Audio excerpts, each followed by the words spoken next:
अस्सलामु अलैकुम वरहमतुल्लाहि वबरकातुहू। मोहतरम नाज़रीन, आज की ये वीडियो बहुत ही अहम होने वाली है बच्चों की तरबियत के हवाले से।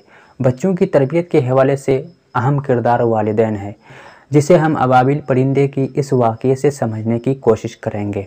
आप में से अक्सर लोगों को ये मालूम है कि अबाबिल अपना घोंसला कुएं में बनाती है। बच्चों को उड़ान की तरबियत देने के लिए न तो उनके पास वसी अहाता मैसर होता है और न ही अपने बच्चों को नाकाफ़ी तरबियत के साथ उड़ान भरने की इजाज़त देते हैं, क्योंकि वो अच्छी तरह से जानती है कि दूसरे परिंदों की तरह उसके बच्चों को गिरकर संभलने और दोबारा उड़ान भरने का मौका नहीं मिलता है।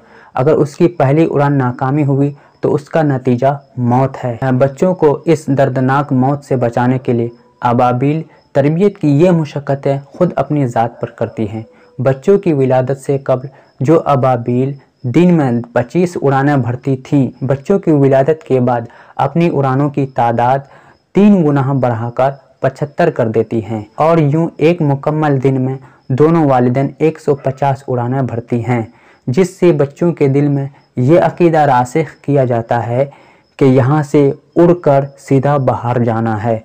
क्योंकि बच्चे इंसान के हों या हैवान के, वो वही आदत और अंदाज़ अपनाते हैं जो वालिदैन को करते देखते हैं। इसी तरह हमारे बच्चे भी कल वही करेंगे जो आज हम उन्हें अपने अमल से सिखाते हैं। नाज़रीन इकराम, बच्चों की तरबियत का आगाज़ घर से ही हो जाता है। माँ की गोद बच्चों के लिए पहली दरसगाह होती है।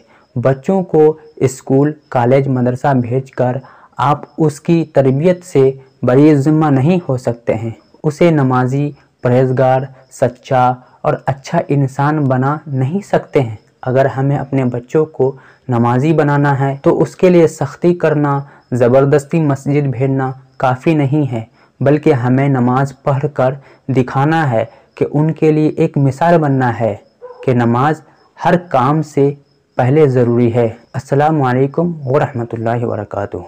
अल्लाहुम्मा सल्लि अला सय्यदिना व मौलाना मुहम्मद। अल्लाहुम्मा सल्लि अला सय्यदिना व मौलाना मुहम्मद। अल्लाहुम्मा सल्लि अला सय्यदिना व मौलाना मुहम्मद।